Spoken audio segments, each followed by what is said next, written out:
Okay, so now in this part, we're going to talk about the Wicklow versus Wexford game. Moving on, speaking of having to play against Dublin in the next round of the championship, Wexford are going to have to do that now after they beat Wicklow. They exact revenge for having lost to them twice last year.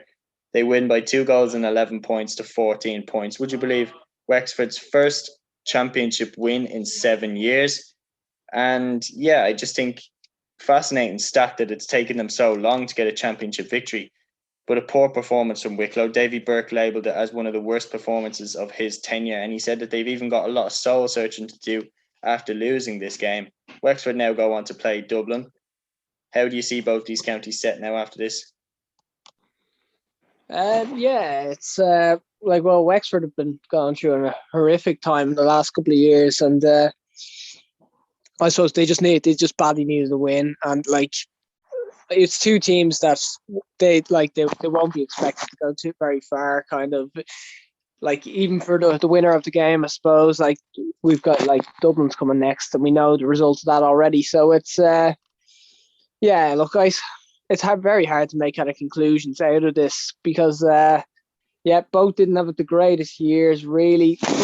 Wicklow, I suppose, would be happy enough to manage to stay up in Division 3. Kind of bit of a surprise, I suppose, that they beat Cavan in that game. But yeah, maybe next year they're going to a situation where they're probably going to have a tough old time Division 3 again and might be down relegation kind of playoffs again next year. So I don't think, it was probably not the greatest year for Wicklow. Not a whole lot of progress being made really this year, which is hard with no back door. And then from Wexford perspective, I suppose they're just going to be just glad to kind of get to finally kind of get a win on the board, and that they're not they don't have these stats kind of hanging over them. Yeah, definitely. And, some of the big players really did stand up. Mark Rossiter got a goal within the first few minutes. That was the perfect start for Wexford. John Tubritt was immense throughout the game for Wexford. Dahi Waters, even though he got a black card, played very well. During that black card patch, Wicklow did kind of turn it on. They hit 4 points in a row that proved to look kind of costly for Wexford. But the centre half back O'Connor was fantastic for Wexford. His second goal after a good give and go, that was huge for Wexford, kind of saw them over the line. And yeah, now they go on to play against Dublin. I think this will be a pretty bad day for Wexford, but I think everybody knows that. Speaking of Dublin, while we're on the topic, we have to talk about Cian O'Sullivan's retirement. This guy, outstanding footballer, seems to be an absolute gentleman. And yeah, 8 All-Ireland titles. He's one of the most versatile players that I've ever seen. He played centre half back, corner back, wing back, midfield as well in 2013. The performance that sticks out to me above all was the All-Ireland semi-final of 2013. Colin Cooper ran amok in the first half, and Cian O'Sullivan just went on him and just shut him down for the second half and was absolutely immense. And yeah, we here wish him the best in his retirement. Absolute wonderful servant for Dublin, and in my mind, one of the most underrated footballers that the game has ever seen. I think, in my mind, I've never seen someone as good at sweeping up around the defence as he was from 2016 to 2018. Yeah, completely agree with everything there. He's been an absolutely fantastic servant for Dublin. And he was right there from the start, from kind of Pat Gilroy era when things weren't looking so rosy, and he was there the whole time. 8 All-Ireland wins. So yeah, it's remarkable kind of medal haul, I suppose, he's managed to accumulate in the last few years. Kind of injuries have struck and kind of limited his kind of game time. So people kind of haven't seen a lot of him in a while, really. But he was absolutely superb player in his day, and he really kind of kept the central defence of Dublin kind of ticking for a long, long time there. And he was an extreme kind of hard player to replace as well. When he started to get more injuries, kind of they started to catch up with him a bit. So excellent player. And he kind of after kind of 2014 when Dublin lost to Donegal, and that kind of the central defence was wide open in that game, it was kind of decided then at that point that O'Sullivan was going to go back into centre half back and he was going to shore things up. And look, Dublin haven't lost in All-Ireland since. So it's a huge player. Yeah, definitely. And we wish him the best of luck in his retirement. Fantastic career, Cian, and fair play to you. A key thing as well about Dublin is Stephen Cluxton. There's a hell of a lot of rumours going on about him that he played, obviously, with Parnell's. It's this close to the All-Ireland Championship, and, there's rumours. Could he actually have retired quietly? He does seem like the guy who wouldn't like the publicity of his retirement. Of course, sticks out to me back in 2011 after kicking the winner. He went straight down the tunnel, didn't lift the trophy, didn't get himself involved much in the celebrations. He does seem like the type of guy who would want to go out quietly, wouldn't want this circus around his retirement. Do you think he's retired? And if so, how big of an impact does that have on who wins the All-Ireland this year? Oh no, I think he'll absolutely be back this year. I think from everything I've kind of heard from players and everything as well, what they've been kind of saying about it is that they expect him to come back and that he just kind of took the league off. And yeah, I would fully expect that. Maybe, I don't know, Comerford might get the first couple of Leinster games for Dublin, and then it might just ease Cluxton back in. Because realistically, Dublin don't need Cluxton for the entire Leinster Championship. You could even say with the kind of with the games that they're going to have, they're going to be able to just use those games to kind of get themselves up to shape. And yeah, I'd imagine that Cluxton will be. There's talk that he's kind of rejoined the panel now soon enough. So I think.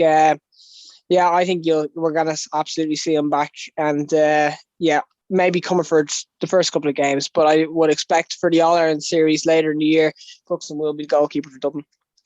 Do you think that Dublin are still favourites to win the All-Ireland without Stephen Cluxton? How big of an impact does he have on, who out of Dublin and Kerry, in my mind, wins the All-Ireland?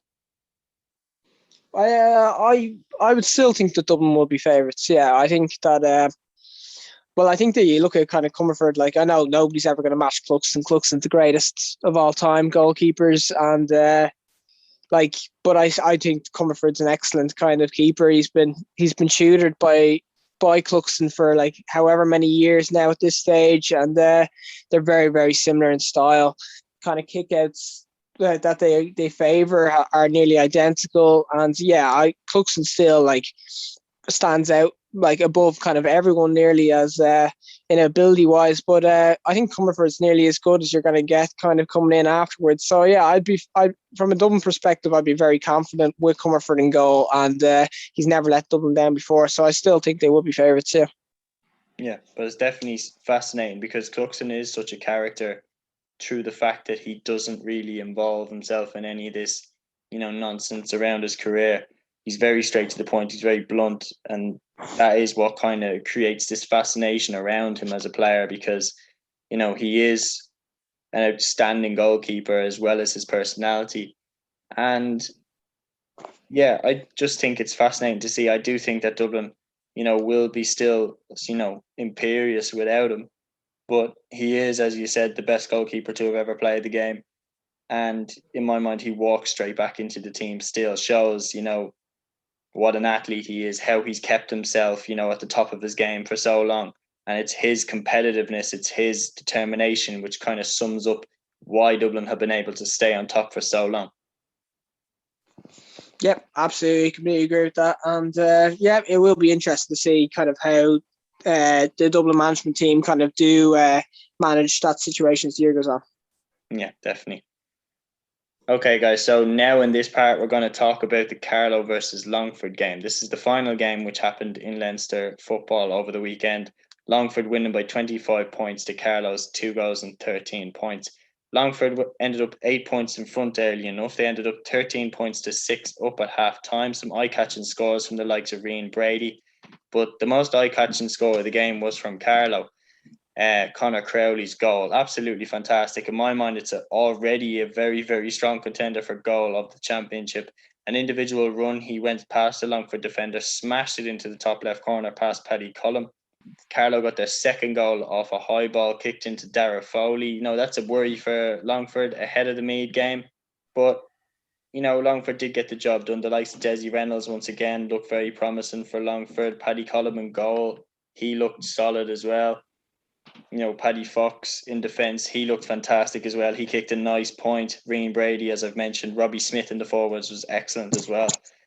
Longford, how do you see them now set going in against a Meath team, which, to put it lightly, have been very inconsistent? Yeah, I think they'll be quietly confident. I think 25 points is a good tally for Longford. I think they'll be, like I know you've already talked about the goals, so they'll be upset to concede the two of them. But yeah, like we said this in the preview for the championship as well, that out of all the games coming up that could be a potential upset, this was the one I was kind of backing that as the most likely. I just think the Longford they've nearly kind of had the measure on Meath a little bit in previous years. So I really think they've an excellent chance going into this. Yeah, definitely. And I think that, Longford, obviously they beat them back in 2018. That was deemed as a bit of a shock, but that Longford team, was a very good team. I had the McGivney brothers at their peak. And yeah, this Longford team, under Pádraig Davis, they've recovered well from the early beating that they got from Derry in the league. And now they're going in against a Meath team which has failed to get promotion from Division 2. The progress they were making under Andy McEntee seems to have gone a bit stale. And this Longford team, they'll smell a bit of blood off this Meath team, and I think they're going to go into the game very confident. Because they're not afraid of them, as we've said.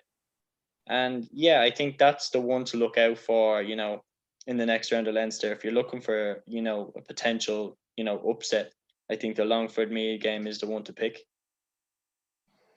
Absolutely, yeah, and yep. So I from their perspective, I think yeah, job done, and they kind of overcame a kind of what could have been a potentially kind of tricky kind of game, and they've come through it relatively comfortably. So yeah, really good from a Longford perspective. Yeah, definitely. An interesting point as well, Neil Carew, he has only been in the job for, a short time. It's very hard for him to implement, what style he wants, especially in a team that was so doggedly defensive under, Turlock O'Brien and Stephen Poacher. Like Carlo, there was that, season a few years ago that they beat Kildare, the Carlo Rising and everything. It seems to have definitely gone stale now. They seem to be, getting shock victories and, almost made a Leinster final, but were beaten by Laois in the semi-final. Has that completely gone now, that momentum, and if so, is Carew the man to kind of kickstart it again? It's really hard to know. I suppose again, it comes down to the players. They can't be expecting to achieve too much kind of with the panel that they currently have. So yeah, I suppose maybe that's why Turlock O'Brien and Poacher kind of felt like they needed to play the style of football that they did play. Like wasn't probably pretty, but it was effective. So yeah, look, there's probably a lot of questions for Neil Carew going forward. It's probably a more expansive style, but yeah, it's not it hasn't been the most effective year for them. So yeah, look, it's still questions going ahead, and I think probably the best they can be hoping for is a good run, kind of in the National League next year, and build a bit of momentum there. Yeah, no, definitely. And it would be interesting to see if they can kickstart, because they were one of the stories of the summer that year that they beat Kildare. That was one of the biggest shocks that I've ever seen. So it would be nice to get that romance back around the championship that they did create. Okay, guys, so that's our review of the Leinster Football Championship action that took place over the weekend. We will come back with our review of the Munster Football Championship action.